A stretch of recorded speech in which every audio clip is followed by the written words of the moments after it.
welcome to Solutions for Growth's 5 easy steps to email marketing success for outstanding results.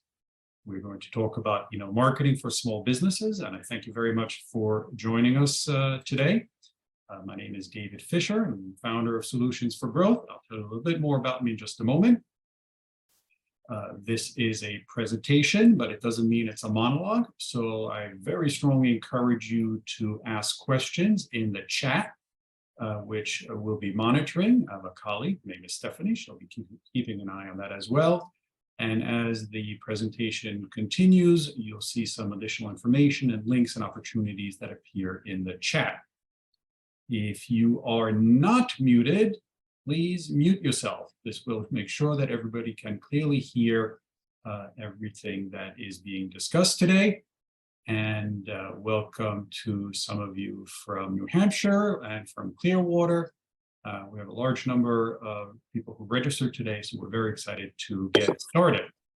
So we are going to discuss the best practices that are needed for email marketing to succeed.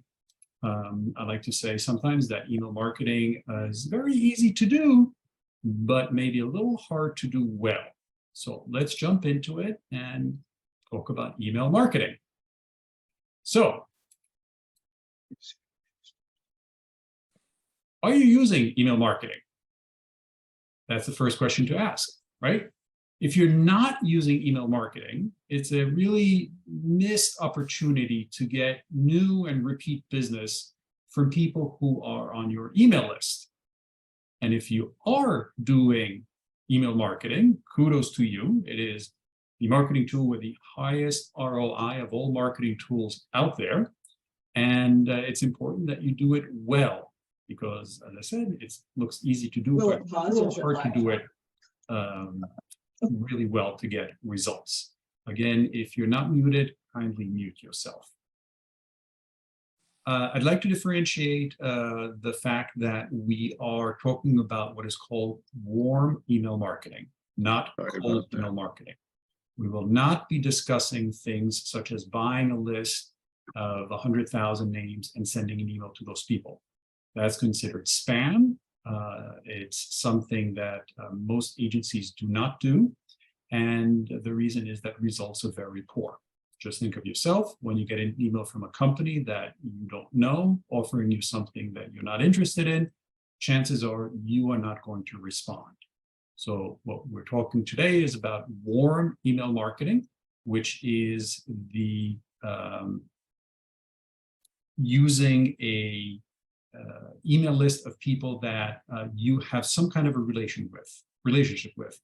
They recognize your personal name, they recognize your company name, so there's a far, far higher likelihood that they're going to open your email and take action on it. Clearly, it might be a smaller list, but in email marketing, it's really quality over quantity. You don't want to be sending emails to people who don't know who you are, because they may mark you as a spammer, and the whole point of marketing is to get results. And if you don't get results, you will say that email marketing is not working. So make sure you use a list of people who recognize your name. It could be people that you met at an event, friends, family, colleagues, vendors. It could be a lead, a customer, a prior customer. As long as there's some kind of a connection and this person shared with you their email address, there is the implied consent that you can send them an email. So why email marketing? Because if you don't stay top of mind of your world, people will forget about you. Nobody wakes up every morning thinking about your business except for you, right? So your job as a business owner is to let the market know that you exist. You need to remind them and tell them why their life will be better when they buy products or services from you. You'll notice that your inbox every day has emails from people who are staying in touch with you. And email marketing works so well that the proof of that is that when you see companies using email or any marketing tool over and over and over, that's because it works, right? If it didn't work, you would not be seeing email being used over and over, right? So I'll give you a perfect example of that. Now, my sink was clogged. That's not really my sink, but I thought it was a better picture than a really clogged sink. So, kidding aside, so I had a problem in the house. I called a plumber. The plumber came. The plumber fixed the problem, and then the plumber left. 6 months later, I had another plumbing problem in the house, and I did not remember the name of that plumber. I really thought carefully, no idea. So I ended up asking for a neighbor who they used, and they gave me the person's name, and I got the problem solved. Now, what if the first plumber every month sent me an email with information about their business and something that presents their expertise in terms of what they do and how they help their residential customers, their commercial customers, and so on? Chances are I would have remembered that name, and I would have said, oh yeah, there's that plumber, and every month they send me an email. Pretty cool, looks pretty sharp too. So let me call that person up because I remember their name, right? So whether you're a plumber, a CPA, you sell used cars, or you do manicures, same thing applies to you. Your job as a business owner is to remind the market that you exist, because the market will forget about you unless you tap people on the shoulder on a regular basis and say, hey, this is me. This is why I'm really good at what I do. And next time you have a need for either a product or service, please contact me. That's the bottom line. Now, how do we do that? And what are the overall goals? So the overall goals in business is to drive revenue.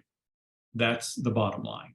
So by increasing awareness about your business, and you will get more repeat business and more word of mouth marketing. So I'll give you another example. So one of our clients is a music school, right? So that teaches kids and adults how to play the piano, the guitar, and so on. And the other day, a friend of mine was telling me that their 10-year-old kid wants to learn how to play the piano. So guess what I did? I forwarded the email of that music school to my friend. Did the friend know about the music school? No. Did the music school know about that person who had a need? No. But because this music school was sending an email about what their services are, I simply forwarded it to my friend, and the friend discovered that this music school exists, and he got in touch with them, and that's how it worked. So these emails have the power beyond their email list. When you create an email, you can post that email. Each email has its own web address, and you can post it on social media. So other people whose email address you don't have are able to see that email and ideally even sign up for your email list. If you're not using email, or even if you are, we'll talk more about that, and hang in there, because in a short while, there'll actually be a special offer that you can really take advantage of and save a lot of money. So who is this guy, David Fisher, talking about email marketing? So I've been in marketing my whole career, and about 13 years ago, I founded Solutions for Growth. We are a full-service marketing agency that provides all the marketing tools that a small business needs to use to let the world know why they're great. So whether it's web development or repair, Google Ads, social media, both organic and paid, we do a lot of work with SEO, logos, graphic design, direct mail. These are all the tools that our team manages for our clients on a regular basis. And what we find is typically that all these tools work together.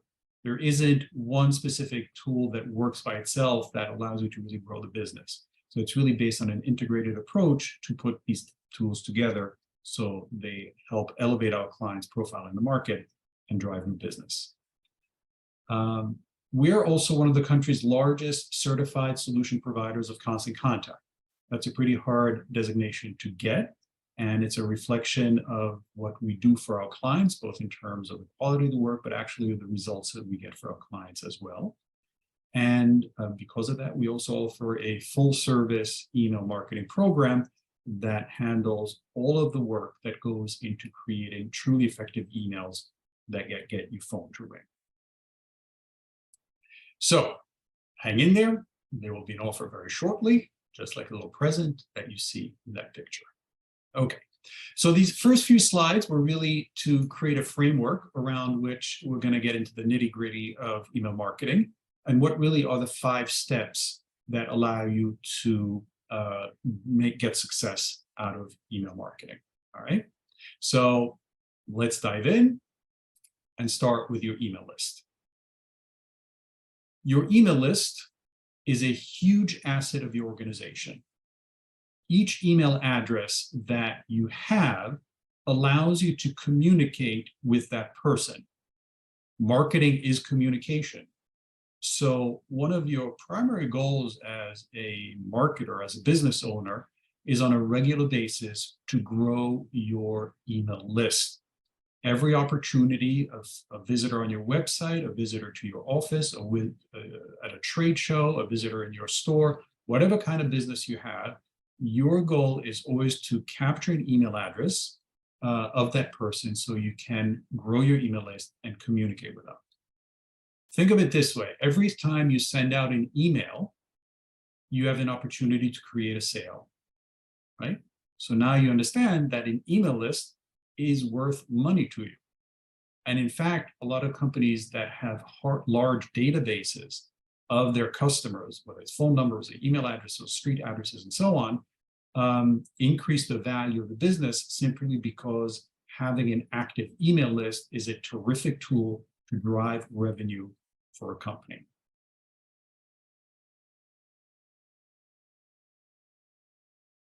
How do you grow your email list? So on the left is a picture of a sign that I saw in a sandwich shop. Might be a little hard to read, so I'll read it to you. At the top, it has the store hours, and then it says, if you'd like to receive our specials, please leave your email with us. Also, we post them on Facebook and Instagram every morning around 9 o'clock. If you've given me your email and now you're not receiving the emails, please let me know as some are coming back undeliverable. Cute, but completely ineffective, right?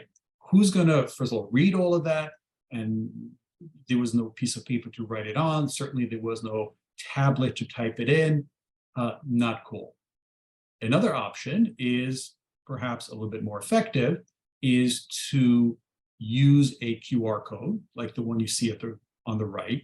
And it happens to be the QR code that will lead you to a landing page where you can sign up for our monthly email newsletter, which is full of marketing advice for small businesses. It's free. If you think there's no value, you can unsubscribe anytime. And Stephanie will be putting that link in the chat so you can easily sign up to receive it. We've been sending it out for 13 years, and the feedback that we get has been very positive. It's not fluffy stuff. There's real good, solid advice for small businesses. So this is just one of many email lists, ways to grow your email list and grow it both digitally or on paper. And when you do sign up, you also get 4 emails about email marketing best practices that touch on some of the things that we're talking about here today. It's not fluffy stuff, it's good stuff in there. Moving along, let's stay with the nitty-gritty of marketing with email, and let's talk about design.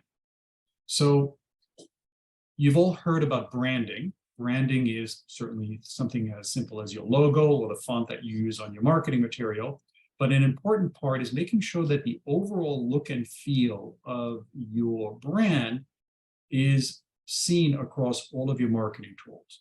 Typically, it starts with a website.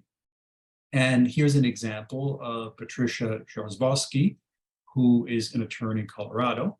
On the right, you see her website, and on the left, you see the template that we designed for her that matches her website.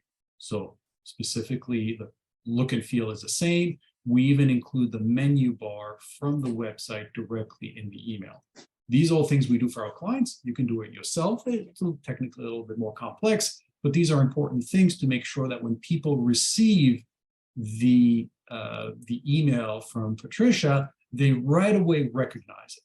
So you're doing what big companies do. So, when you see an ad from Apple or McDonald's, you right away say, oh, that's an Apple ad, that's a McDonald's ad, subconsciously, just by the look and feel of that particular marketing piece.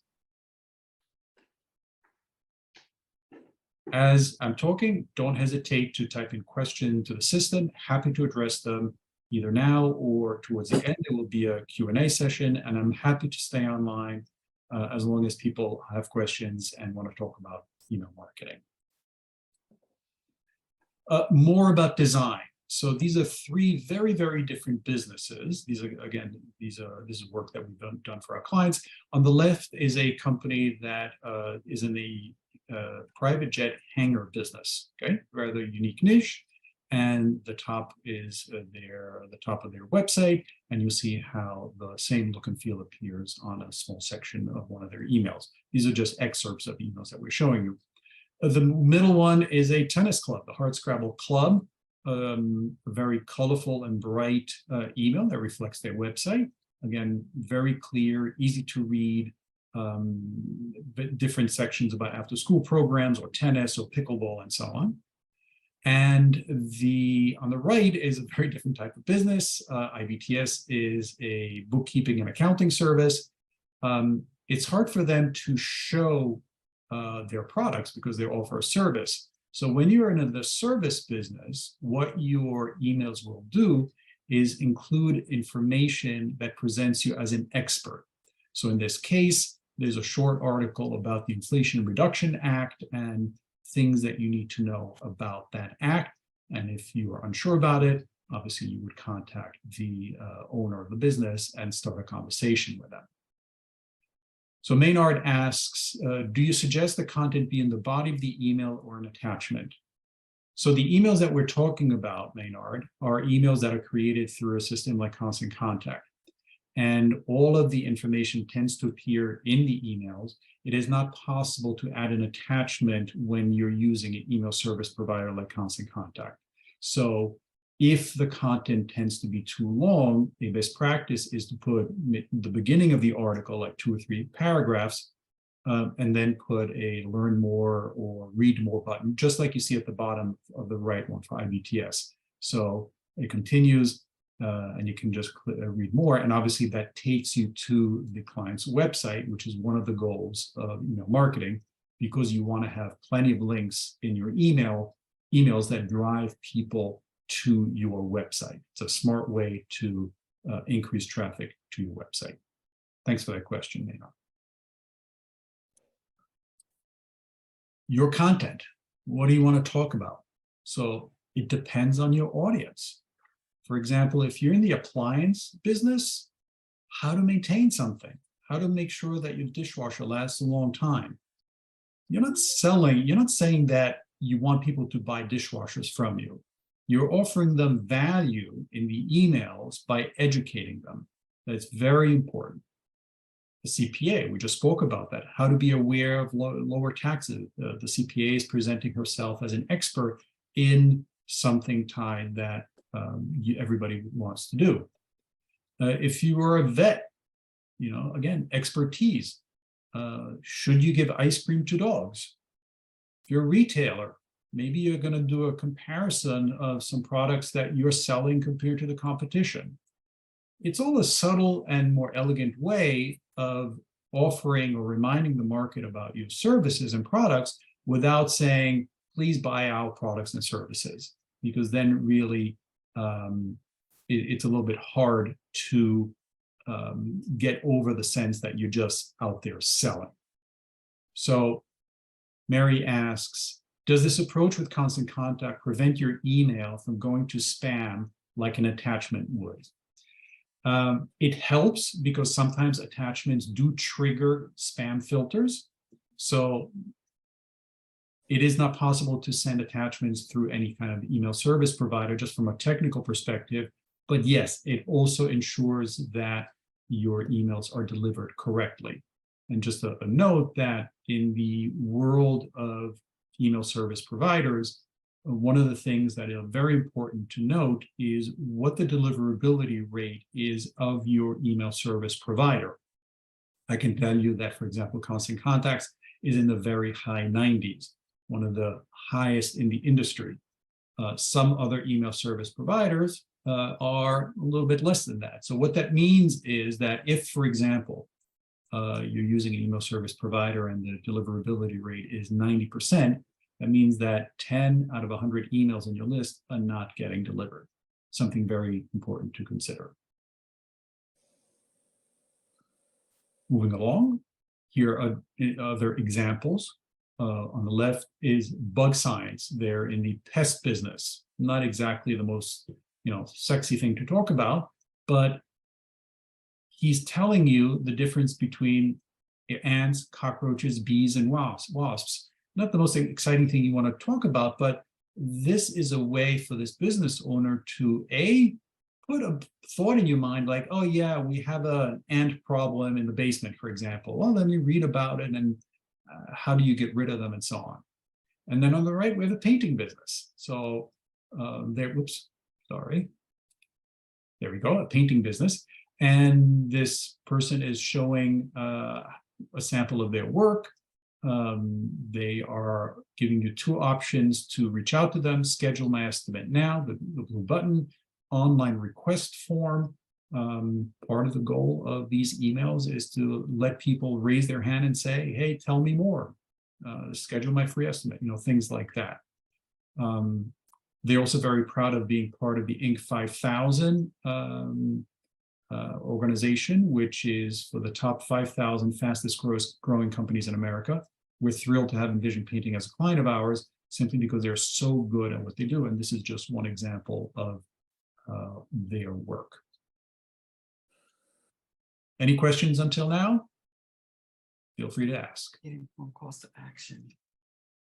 Let's talk about segmenting your list. So when you have an email list, you may not want to send the exact same email to every person on that list, because you want to talk to them specifically in terms of where they are in terms of their life cycle or what type of interests they have. So depending on your business, you might want to segment or divide your email list based on things that make sense. For example, if you sell bathing suits, you might want to separate men from women. If you are having a special promotion for your prospects, you might want to separate your list between prospects and customers. If you are having, if you're in the shipping business and some of your customers are in New York and others are in Los Angeles, you might want to have separate emails for that. If you're a vet and I own a rabbit, don't send me an email about how to take care of my dog, right? So think about that and see how you can send emails to people that really reflect who they are, what their interests are, where they are in the sales cycle. They will resonate more with them and they'll get a better result for you.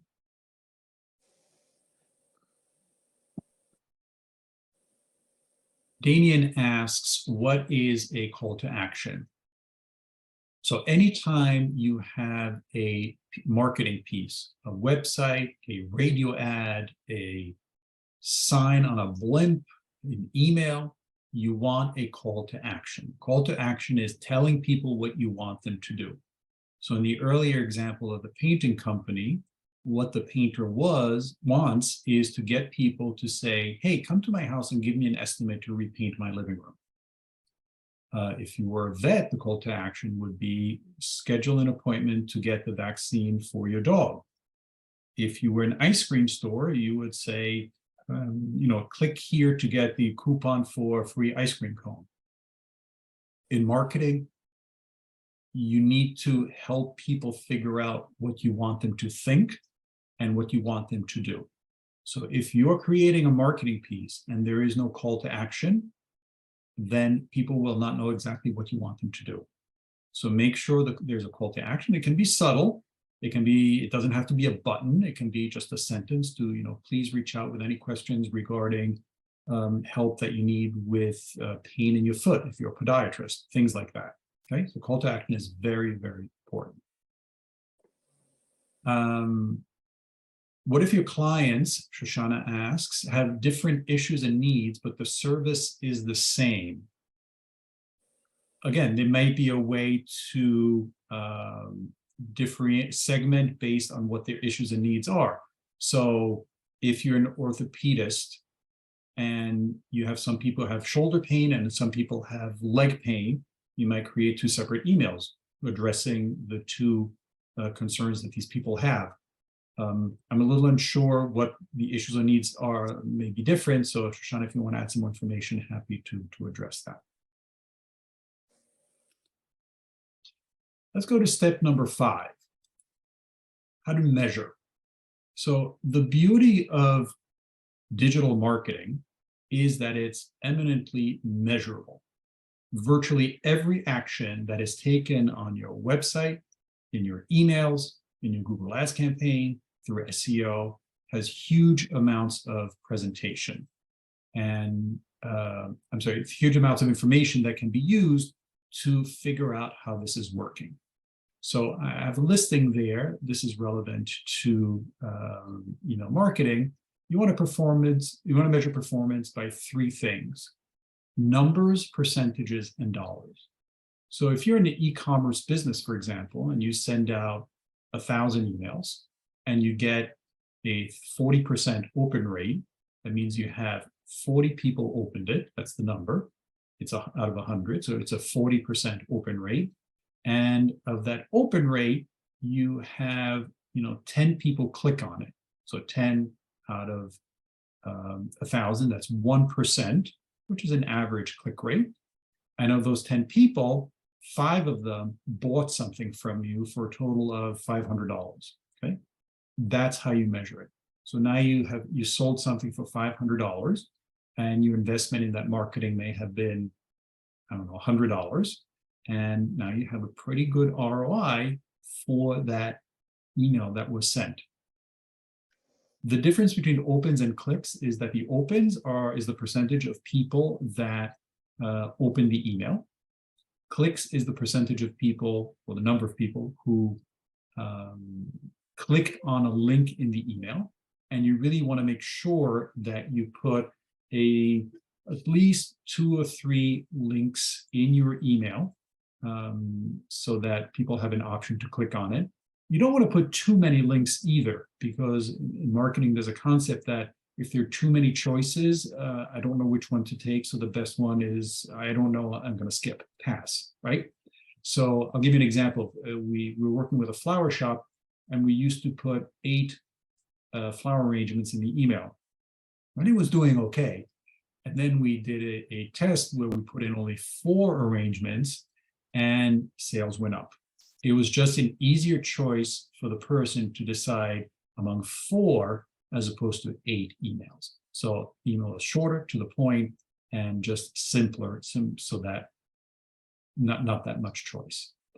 The other 2 numbers to look at very carefully, and I see there's some questions here. I'll address the spam bullet in just a second. And Shoshana asks about the neuropathy and back pain. It's similar to the orthopedist. I have a foot pain or shoulder pain. Just split the list based on that.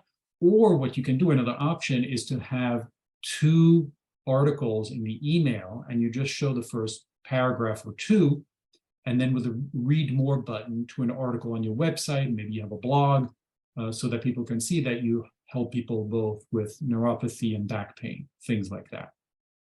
And Erica, I just saw that. Erica, yeah, you can. I'd be cautious about the templates. Typically, when you design a template, we typically custom design the templates for our clients to match their website. You don't want to change it too much. It's like the stationery in which your emails travel. So try to keep your templates consistent. What's changing is the content in the templates. It's like a newspaper. You know, the newspaper's format and overall design is the same every day. What changes is the content. So also, when you start changing the template, it's going to take more time and may break some things. So once you have a template, my suggestion is you kind of keep it the way it is and just change the content. Sheila is asking about how to measure performance. That's what we're talking about right now. Again, the example is if you send out 1,000 emails and 400 people open it, that's a 40% open rate.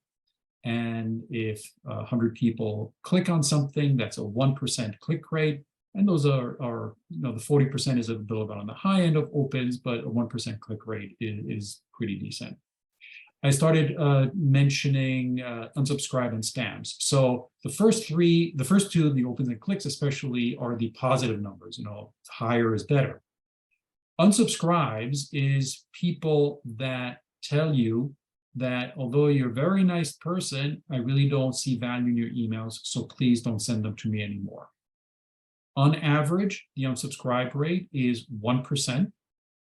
If it starts inching up more than 1%, it's the market telling you that they're not seeing value in what you're sending. You're either sending too frequently, or you are not putting enough information that's of value to people. You can't only be selling hard. You need to provide information and guidance and not just say, hey, come buy my product or service. Spam is people saying that they're considering you to be a spammer. You don't want to be marked at that. Some people may not know exactly what it means to mark someone as a spammer, but it's something that you need to be very careful and aware of, because if your spam rate goes up too high, usually more than 1 per 1,000, then your email service provider may reach out to you and say, hey, what are you sending? How old is your list? There's a whole bunch of issues that go up. It's basically a red flag, because the email industry, the email ecosystem, wants to prevent spam. And if your spam rate is too high, that is going to happen. And it's all tied to creating emails that look sharp, that are branded, and really have value for the person receiving them.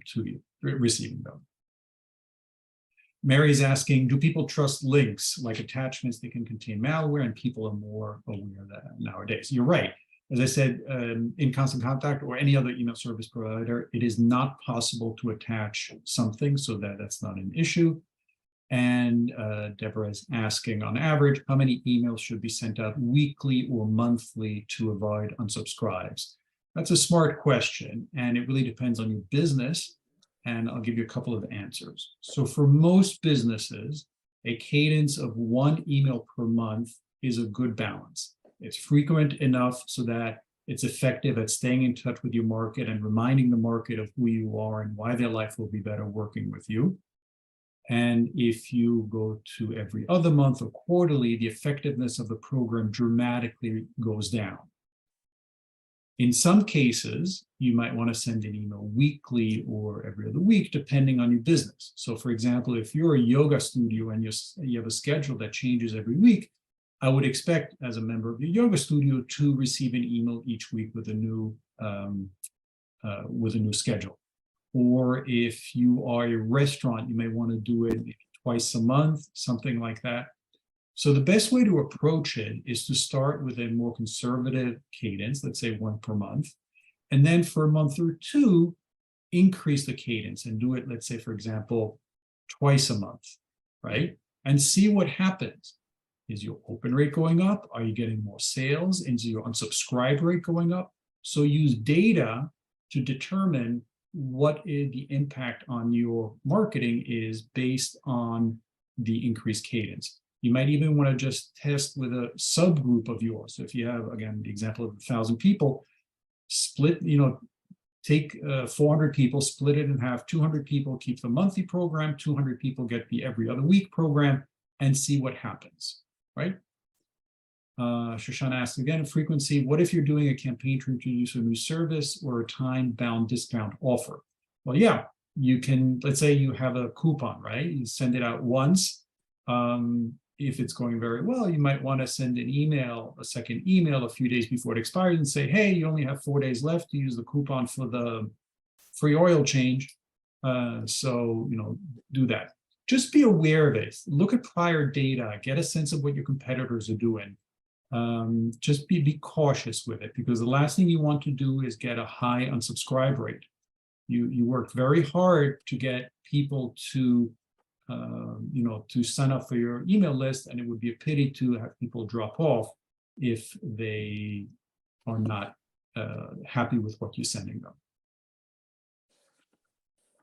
Donna asks, how do you prevent your email from being perceived as spam? Two things: the way it looks and the content.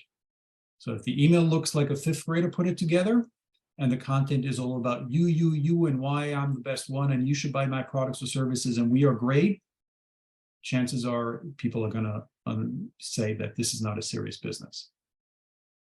Beatrice is asking, we're doing 4 emails a week on a 27% average open rate and less than 1% unsubscribe rate. Are those good numbers compared to benchmarks? That's a tough question to answer, because I don't know what line of business you're in. So if you were an attorney, the open rate would be very different compared to an ice cream shop. 27 on average is pretty good. I would say the range of open rates across, I see real estate there. The range of opens is anywhere between 15 and 25. Our clients tend to be in the upper 20s and 30s, simply because I think we do a pretty good job at what we do. In real estate, I think 27 is pretty good because there's a lot of competition. 1% unsubscribe rate, that's fine. You're smack in the middle in terms of averages. If it starts hitting the 2%, then you might want to look at your emails carefully and change some things. Don't risk your email list. And Marty says, yes, resending to did not opens. Yeah, that's actually a very cool feature in Constant Contact that allows you to resend an email to people who didn't open it the first time. There's a little bit of risk with that, again, with unsubscribes, but that's something that you might want to consider doing. Again, test everything. In marketing, you're always testing things because you don't have an exact idea of what's going to happen. So make sure that anytime you're changing something, you test it. Maybe you do it with a subset of your email list. Don't test something very new with a whole list, because you never know what's going to happen, good or bad, right? What about Gmail to create an email campaign? Oh, Lawrence, big question. The big difference between using Gmail or Outlook or Hotmail and so on and an email service provider is that those systems are not designed to send 1,000 emails at a time by putting everybody in a BCC, or certainly don't put everybody in CC and share your whole email list. But if you keep doing that, particularly with Gmail, by the second or third time, you'll get an email from Gmail saying, hey, you're not following terms and conditions, and you don't do that, and they may cancel your account. The other big difference is you don't know if those emails are delivered, you get no reporting, and the emails basically are text, as opposed to some of the emails that I showed you earlier, which are beautiful and are branded and have buttons and just look very different.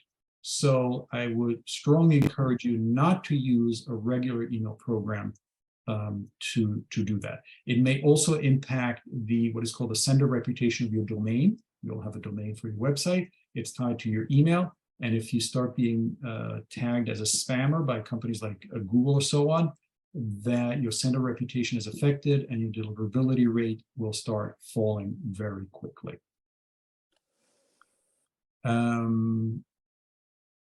In the meantime, I'll answer these questions and happy to stay on board. I just wanted to show you this special offer. This is a little gift that I was telling you about that's available only on Alignable. And that is that if you are considering opening up a Constant Contact account, you can get a free trial account. You even get help from them if you want. They have a coach that can help you.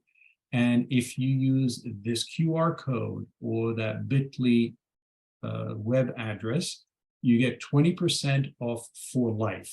This is available only in Alignable, and Constant Contact, I don't think ever did a for life thing. And if you prepay, you get additional discounts as well.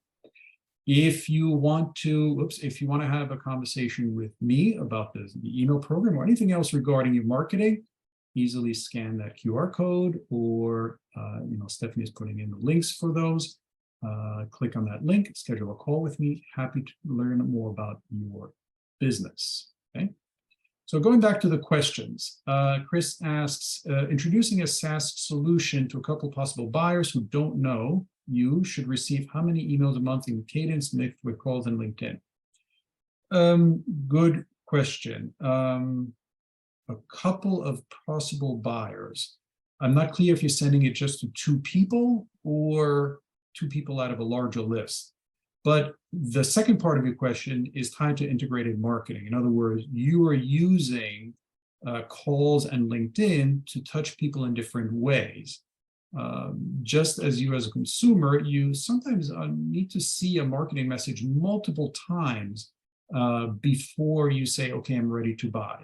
So whether it's an ad on TV, a direct mail piece, an email, a phone call, maybe you see a billboard, same thing on, as small business owners, we typically don't put up billboards, but you have other tools that allow you to touch people different ways multiple times. And if you clearly have to find a balance between staying in front frequently enough so that it makes sense, but without annoying the person. So try to put yourself in the shoes of your prospect and think, well, would I want to receive an email every other day from this person looking to sell me something? Maybe not. So there's no magic answer. It depends on who your market is and what you're selling and a million other decisions. But the fact that you are asking these questions means that you're aware and sensitive to the fact that you need to use multiple tools and not just once. Donna is asking, how do you use Facebook to get your followers to sign up for your email? Oh, I love that question.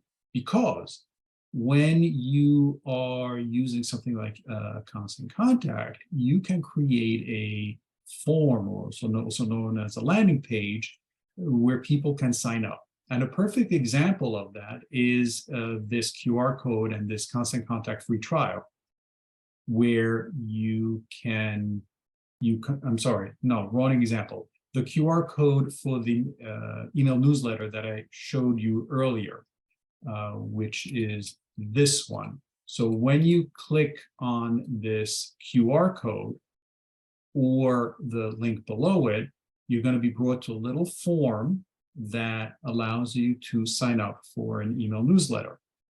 You can put that on social media. So when we manage the social media accounts for our clients, for example, on a pretty regular basis, we'll say something like, we're preparing our next newsletter that's going to talk about how to make your flowers last longer. Don't miss the article. Click here to receive the newsletter. And we'll put in either the QR code or the link or both. That's called a landing page, and that comes in very handy. Going back there. So the next question is, my challenge has been getting new customers and even present friends and family to send me their email. Even on my website, I offer freebies, promotions, and updates available when they message me with their email. I don't know why this failed. I'd love to see what you have. It's hard for me to tell right now. I don't know how it looks or what the offer is. If you want to schedule a call, Francis, no obligation, free of charge. Happy to look what you have and see if we can improve that. Are there virtual ways to build an email list? I'm not exactly sure what you mean by, is adding someone to your email list without permission still a no-no? Yes. I still get people that add me after meeting at a network event. Well, these are 2 separate things. So virtual, anything you do online is virtual. So the example I gave you to get email addresses from people who are on your social media page, that's a virtual way, and it's perfectly legit, and they're taking action to add their email list, like a whole bunch of you I see are doing now for the newsletter. If you are meeting someone and they give you their business card, there's something called implied consent that says that you can add them to your email list. That business card has an email address, has a phone number, and a street address. So the assumption is that you can contact that person. The beauty about email marketing is if they don't want that email from you, they can easily unsubscribe with one click and they're done. But you can also mail them a letter or a postcard. You can call them up. That's perfectly fine to do. If they didn't want you to contact them, I'm sorry, they wouldn't have given you that business card. Implied consent. Okay. Myrna is asking, is adding someone to your email list without permission still? Oh, I just read that. I'm sorry. Yep, that's fine. Francis, thank you for the link. I would want to look at it a little bit more carefully before, giving specific feedback on that right now. But Stephanie will copy that link and we'll reach out to you later today.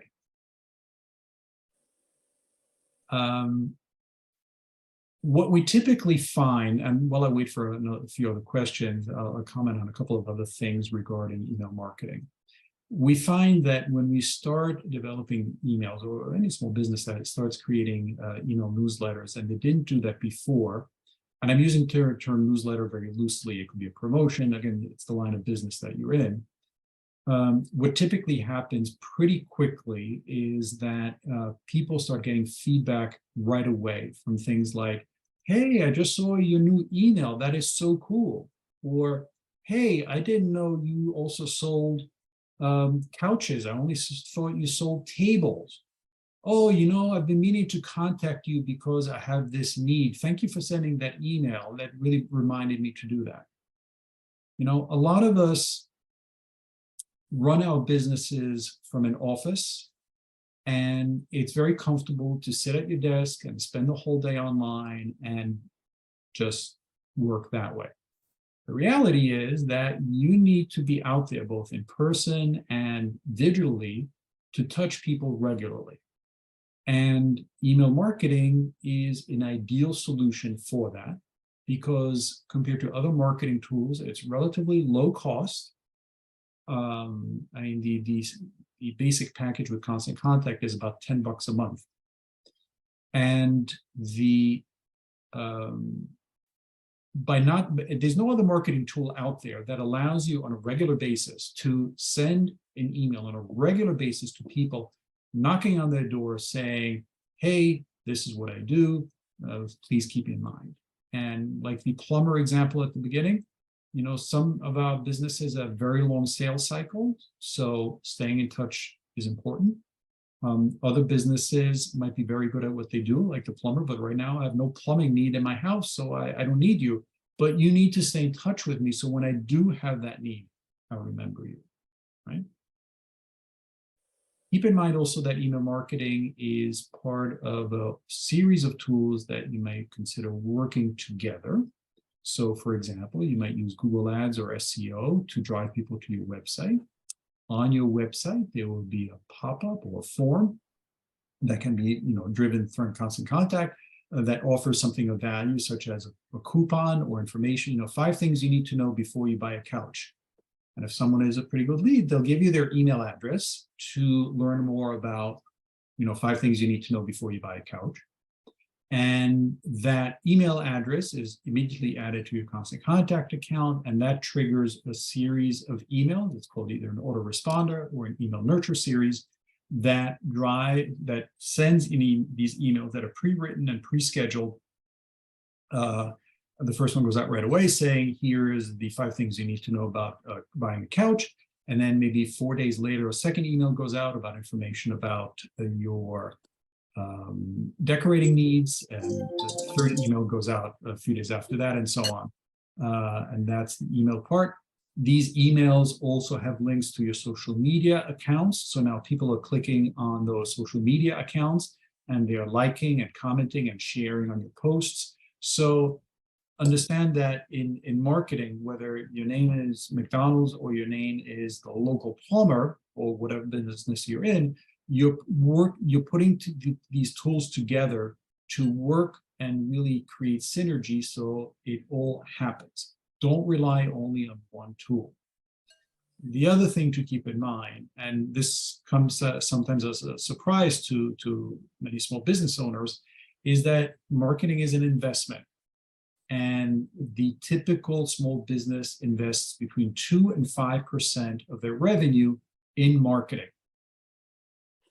Without marketing, nothing happens. You could be the best CPA around, but if the market doesn't know about you, they're not going to buy your services.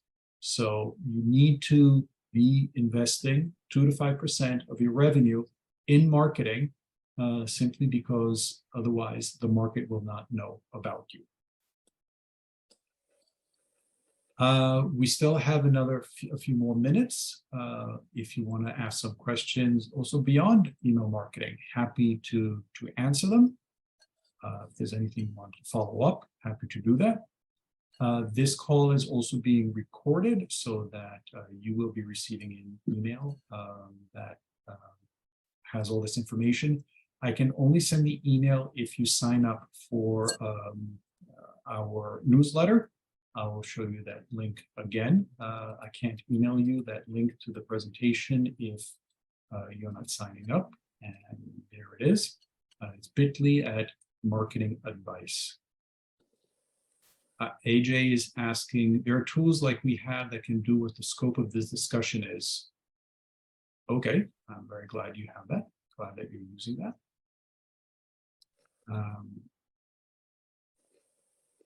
We find that there's great synergy between email marketing also and social media, simply because these tools can go, each of these emails can go on to social media and they have a life of their own because people are going to be liking, commenting, and sharing on it. So really, it works very well. Candice is asking, with your services, do you make templates for your customers to use? Does a customer provide details to you and you receive an email product to disseminate? Yes, certainly. When we work with a client, we create a custom design template that matches the website, and we follow a whole bunch of standards to make sure that not only it looks great, but it's very effective. And then does the customer provide details to you and receive an email product to disseminate? Yes, you can hire us just to create the template. The vast majority of our clients have us just do the email from scratch. We do the whole thing. Sometimes the client provides the content, sometimes we create for them, but it's basically a hands-off approach so that you know that those emails are done right and they go out on time. And you can see there's a link there to our page about that service. Again, something regarding marketing is content. So there's the concept of repurposing content. So what a lot of our clients do is they'll have, for example, a blog article that they wrote about a particular subject, and that's there on the website for people to read, but it also has huge SEO value. What we'll do then is we'll take that article and we'll repurpose it, meaning use it again in other places. We can art it up and use short sections of it as a social media post. We can put that whole article in an email. If it's very long, as I mentioned earlier, we'll just put the beginning with a read more button, things like that. And that's a smart way to make sure that the content that's being developed works well on a regular basis. Nicolette is asking, what can I generally expect to pay a company like yours for setting up your constant contact email system? So our fee, this is a range, again, depending on the client and the scope of the project, is between $180 and $220 to create an email for you each month. It saves you a huge amount of time, and you're not going to be worrying why your font is purple or the picture is crooked. And you know that it's in the good hands of marketing professionals. If you're looking just to have a template custom design, you're looking at $200 to $300, something like that. Again, it's money. It's not a huge amount, but like anything else in life, whether preparing your taxes or fixing your clogged sink, having the professionals do it typically saves you a huge amount of time, and you know that it's done right. Damien, thank you. Can you use Constant Contact for more than one business entity without multiple accounts? Technically, no, because it's tied to your domain, and it's tied to your email list, and it's tied to the account itself. So generally, you want to keep them separate for a variety of reasons, also for billing purposes. we strongly discourage having multiple businesses within the same account. AJ, thank you for the feedback. Really appreciate it. And well, does anybody have any other questions? I'm happy to turn off microphones now. Actually, you can unmute yourself if you want to ask any questions without typing them in. Rachel, thank you. We have just a couple of minutes.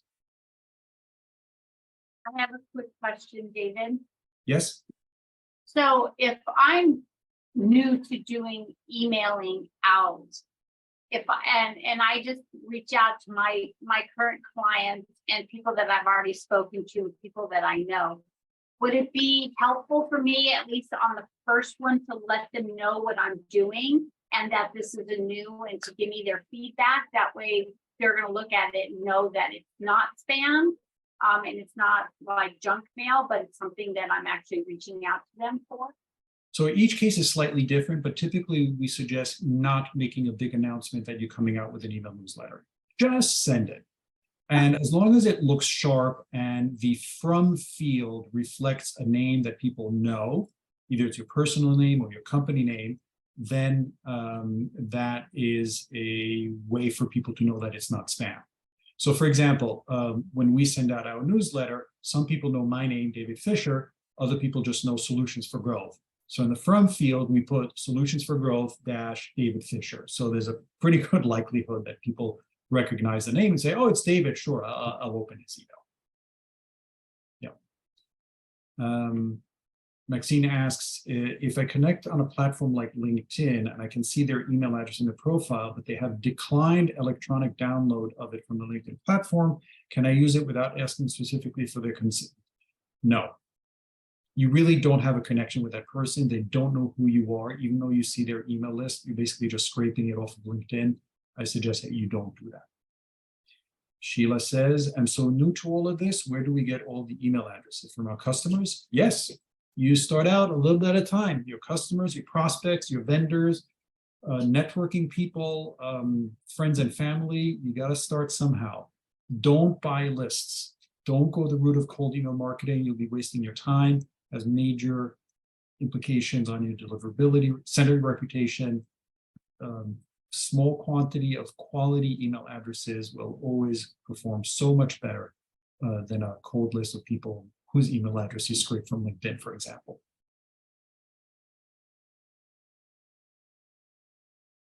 Any other questions? Okay. You've been a terrific audience. I hope that there was value in what you heard today. If you would like to reach out, please do so. Happy to chat with you. No obligation. I'm very passionate about what we do. We've been doing this for 13 years. And if I can help you make sure that your business grows well and is successful and puts money in your pocket, happy to do that. All right. Thanks again, and have a good rest of the day, everyone. Bye.